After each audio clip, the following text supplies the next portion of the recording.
আলো চোখ দুইটা খুব লাগতো আমার ভালো, আর হাসি দেখা ভইরা যাইতো আন্ধার ঘরের আলো।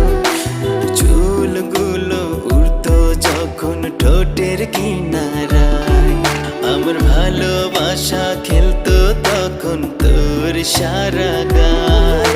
তোর কাজল কালো চোখ দুইটা খুব লাগতো আমার ভালো, আর হাসি দেখা ভইরা যাইতো আন্ধার ঘরের আলো।